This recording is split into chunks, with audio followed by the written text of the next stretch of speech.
विधानसभा निवडणुकीच्या निकालांना अवघे काही तास उरलेले आहेत। नेमका महाराष्ट्राची जनता कौल कुणाला देते हे पाहणं उत्सुकतेचं ठरणार आहे। माझ्यासोबत बोलण्यासाठी या ठिकाणी शिवसेनेच्या आमदार मनीषा कायंदेजी आहेत।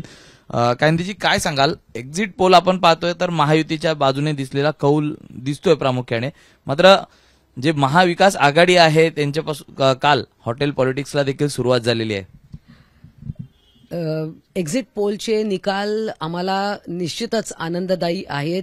काही निकाल आमच्या विरोधातही दाखवत आहेत, महाविकास आघाडीला जास्ती सीट्स दाखवत आहेत, परंतु आम्हाला आमच्या केलेल्या कामांवर विश्वास आहे, म्हणूनच आम्हाला जनता कौल देईल आणि आमच्या पारड्यात मतदान जास्तीत जास्त होईल याचा आम्हाला विश्वास आहे। आणि त्यासाठी आमचा जो एक आत्मविश्वास दिसतोय तो त्या आधारावर आमचा आत्मविश्वास आहे। काल जर आपण पाहिलं तर महाविकास आघाडीची बैठक झालेली आहे। या बैठकीमध्ये प्रामुख्याने जे अपक्ष आमदार आहेत त्यांच्याशी संपर्क साधण्याचा प्रयत्न झालेला आहे महाविकास आघाडीकडनं। त्याचबरोबर जे शहरी भागातनं म्हणजे ग्रामीण भागात राहणारे आमदार आहेत त्यांच्यासाठी हॉटेलची व्यवस्था ही देखील महाविकास आघाडीकडनं सुरुवात झालेली आहे। विजय हा त्यांना प्रामुख्याने दिसतो आहे की ते या ठिकाणी सरकार बनवत आहेत म्हणून। नाना पटोले तर गुडघ्याला बाशिंग बांधून बसलेत। काल तर दिवसभर मुख्यमंत्री झाल्याच्याच थाटात ते दिसत होते, परंतु असो त्यांना काही तास त्या गोष्टीचा आनंद घेता येईल। परंतु हेच जर का आम्ही केलं असतं तर आम्हाला आमिष दाखवताय का आमदारांना असं म्हटलं असतं, खोके खोके म्हणून आम्हाला हिणवलं असतं। आता ही वेळ आता ते कशासाठी घेऊन आमदारांना कुठे लपवून ठेवणार आहेत, काय आमिष देणार आहे हे त्यांनाही उत्तर द्यावं लागेल। जे अपक्ष आमदार आहेत त्यांना महायुतीकडनं संपर्क साधला जात आहे आणि 50 त्याचबरोबर 100 कोटींची ऑफर देखील दिली जात असल्याचा आरोप आता संजय राऊतांनी करण्यास सुरुवात केलेली आहे। हाच आरोप आम्ही त्यांच्यावरही करतो, कारण खोके संस्कृती महाराष्ट्रात कोणी सुरू केली हे माननीय संजय राऊत यांनी उत्तर द्यावं। आणि रोज सकाळी उठून काहीतरी बरळायचं आणि काहीतरी अचकट विचकट बोलून दिवसभर स्वतःचा चेहरा मीडियावर दाखवत बसायचा हा त्यांचा नित्यनियमाचा कार्यक्रम आहे। परंतु एक तुम्हाला मी सांगू इच्छिते की अपक्ष आमदार काही बीजेपी सोबत अगोदरपासून आहेत आणि आमच्या सोबत जे 10 अपक्ष आले ते आमच्या सोबत आहेत। त्यांनी निवडणुकीत देखील आमच्या कार्यकर्त्यांनी त्यांचा प्रचार केलेला आहे। 3 अपक्ष तर मग ते भोंडेकर असतील, आशिष जयस्वाल असतील, मंजुळाताई गावित असतील, हे तर आमच्याच चिन्हावर लढले। नंतर पण अनेक जण आमच्याकडे आले।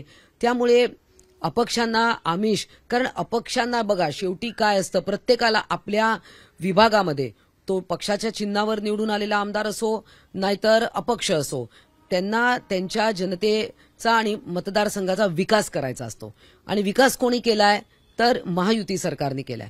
त्यामुळे निश्चितच महायुती सरकारलाच ते प्रिफर करतील।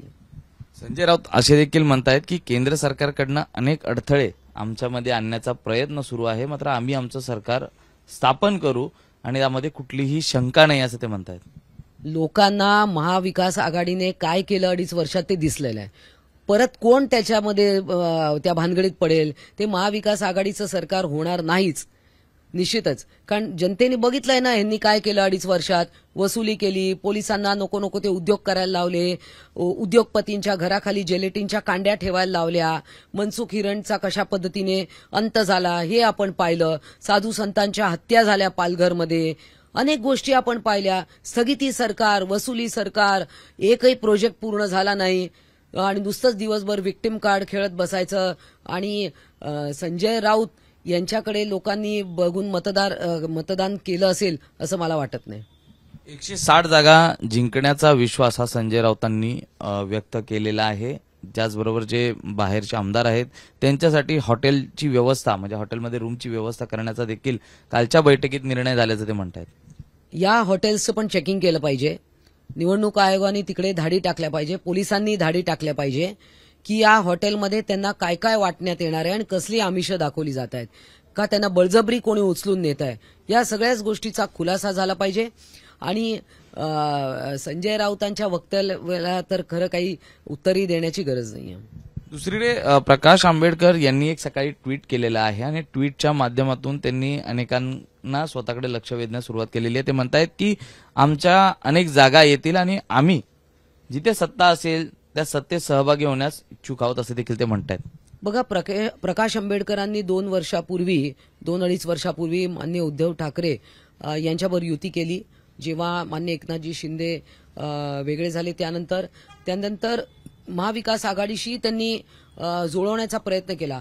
परंतु संजय राऊत यांनी त्यांचा इतका अपमान केला प्रकाश आंबेडकरांचा, त्यांना अक्षरशः महाविकास आघाडीच्या बैठकीत बाहेर बसवलं.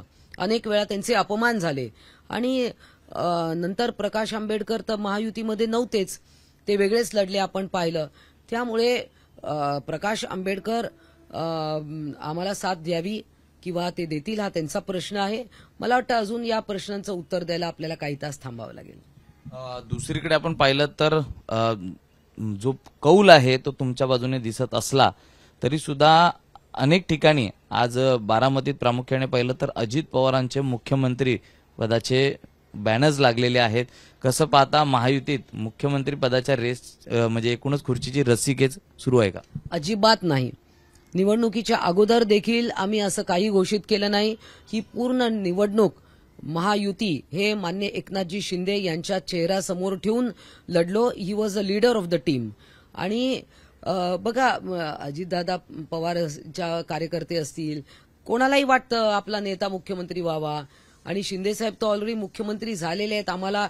आणि काल आपण पाहिलं की महाराष्ट्राच्या जनतेमध्ये सर्वात पॉप्युलर फेस आज शिंदेजी आहेत. दुसरीकडे आपण पाहतोय की कालच्या मतदानामध्ये महिलांचा टक्का हा मोठ्या प्रमाणात वाढलेला आहे. एकूणच मतदानाची टक्केवारी देखील वाढलेली आहे. हे वाढलेलं मतदान आणि महिलांचा वाढलेला जो मतदानाचा एकूण टक्का आहे, हे कोणाकडे नेमकं पारडं जड होऊ शकतं असं आपल्याला वाटतं?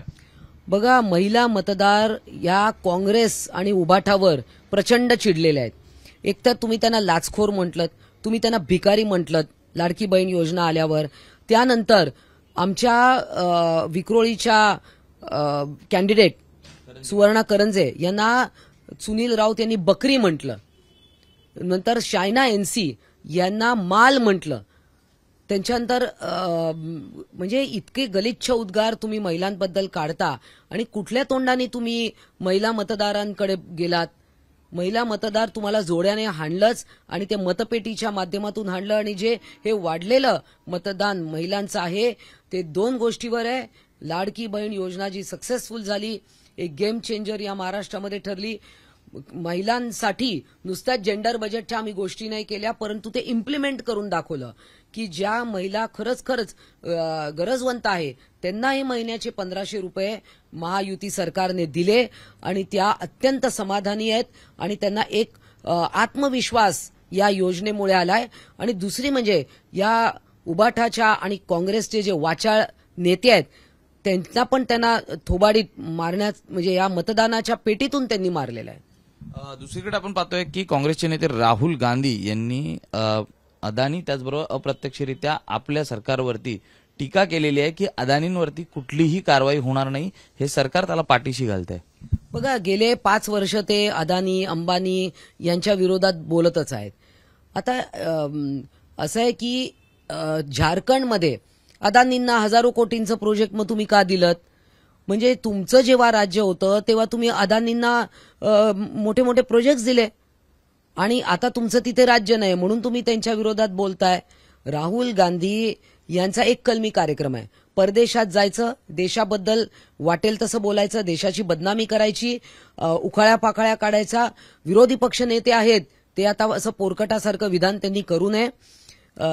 आणि मध्यंतरी असं वाटलं की हे काहीतरी चांगलं बोलतायत, डोकं ठिकाणावर ठेवून बोलतायत, परंतु ज्या पद्धतीने त्यांचं एक कलमी कार्यक्रम आहे अदानी आणि अंबानी यांच्याबद्दल बोलणं, आता देशाने एक खूप पाहिला तर त्यांना कोणी सिरियसली घेत नाही. धन्यवाद ताई, आमच्याशी बातचीत केल्याबद्दल. आतिश कांबळेसह मी सूरज सावंत, एबीपी माझा, मुंबई. एबीपी माझा, उघडा डोळे बघा नीट.